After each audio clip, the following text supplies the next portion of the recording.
First of all, thank you so much, ladies and gentlemen, for inviting me across over to this great venue, and thanks over to Pada, and it's quite. I'm very glad to be here. It's actually 10 years ago when I first started back into the industry.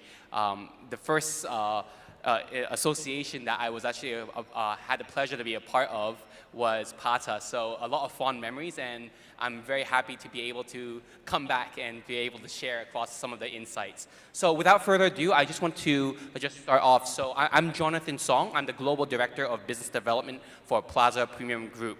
So for today, we're going to be talking about reimagining your business model. So just a quick introduction of what we're talking about here is, as Plaza Premium Group, many know us as Plaza Premium Lounge. We used to be, before the pandemic, we were traditionally an independent airport lounge company, Plaza Premium Lounge. We took care of people who did not have access to traditional lounges, like they didn't have first class or business class tickets. We took care of everyone else.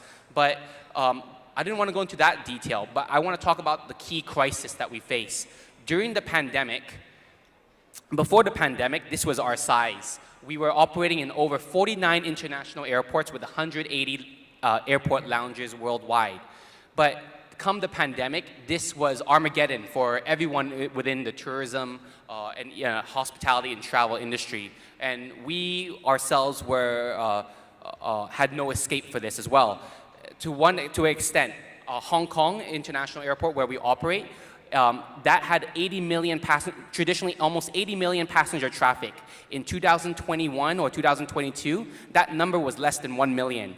Our passenger traffic had dropped by almost 98%. No business can survive with 98% drop. And so this is the kind of a very short story that we want to introduce of how we got past this crisis and actually became much stronger. So during this time, when pandemic happened, we were about to give up. We could have just easily thrown out the towel and said, you know what, let's just actually give up and let's cut our losses. But we didn't do that. Instead, we said we had the conviction, and that conviction was that so long as there's a plane in the air, and so long as people have a desire to travel, tourism and travel hospitality is not dead. And we had a conviction to do so. So during that time of COVID, where people were saving money, we were actually investing money to go and expand into new places. So just a snapshot, but before COVID, and of course after COVID, we have now increased in 4 years span of time to 250 outlets in 80 international airports and expanded to 30 over countries. So what we did was that we expanded in terms of our geography. So first of all, geography is a good thing. Although airports around the world were shutting down, we actually although Asia Pacific was slowing down, we went into other new markets like Latin America, the Americas, where travel was picking it back up quickly after 6 months through COVID. So we expanded through geography. We also expanded through having different business verticals. So I think the key message we're highlighting is that through adversity and perseverance, we come out stronger. So in terms of business verticals, where did we go? So other than just having different lounges in mainly Asia Pacific, we went to places as far as Brazil. We went places as far as in the Middle East, into Dubai, Abu Dhabi, Saudi Arabia, and we expanded into those markets. Other than expanding over and just doing our lounges, we wanted to also look into other value chain of the business. So we expanded also into airport passenger services, so which includes like meet and greet services, fast track services, porter services. Because especially after coming out of COVID, people valued a few things. They valued safety and hygiene, and they wanted someone to like usher them all the way from the plane all the way onto the curbside, and that's what we did. So we created a service line called that we created as the airport concierge service, and expanded our business beyond just airport lounges alone. And then at the same time, during the moment of COVID, we expanded also into hotels. We're not your traditional hotel, just like your Sheratons or Ritz-Carlton. We spotted pain points because many airports nowadays, when you travel through an airport, when you fly in, you may arrive in a city. You're at 6 a.m. in the morning, but your traditional check-in time is at 2 p.m. So if you arrive in the city and your check-in time is 2 p.m., what do? You could, pay for an extra night to come in early, or you could just wait at the lobby. And so what we did was that we created our own hotel product called AirHotel, and we further expanded that, especially during the pandemic time, to kind of expand into that portfolio.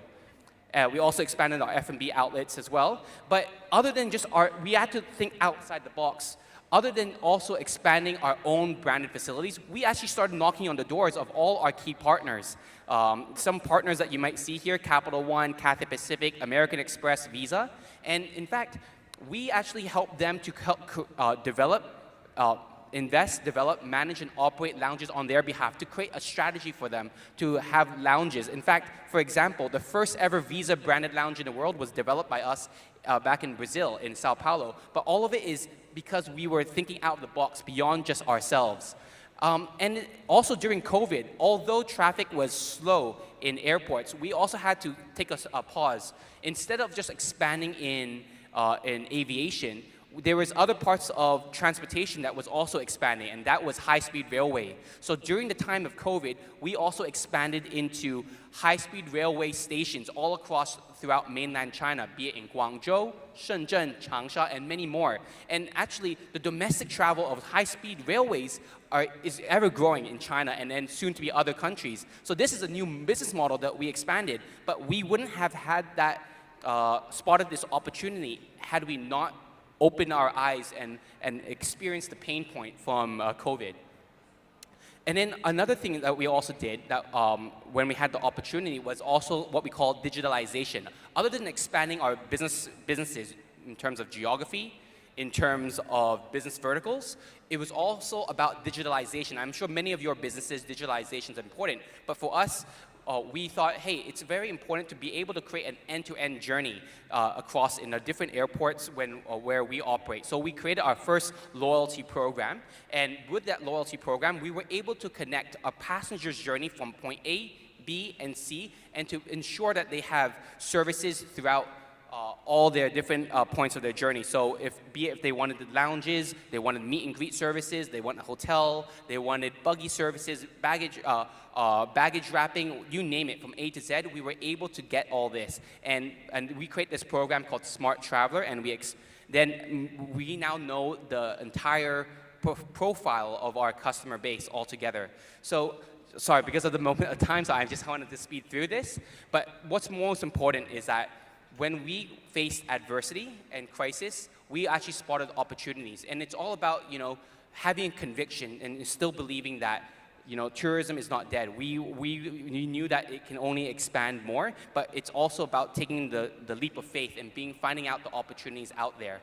So, of course, now that we had done this, going from 40 over plus international airports, we now are in 80 international airports. And because we deployed our digitalization strategy with our loyalty programs, as well as expanding into our different business verticals, we are now able to do a true end-to-end journey. So, if you fly from Australia, and if you fly all the way, maybe, let's say, into the Americas, at every point of the journey, we'll be able to take care of you and be able to ensure that we are able to connect with all respective parties. So that's the key point that we want to make is through crisis, there's opportunity. And one should not feel threatened when crisis happens, but you should be able to push forward and take advantage of the situation to change up one's business model, which is very important.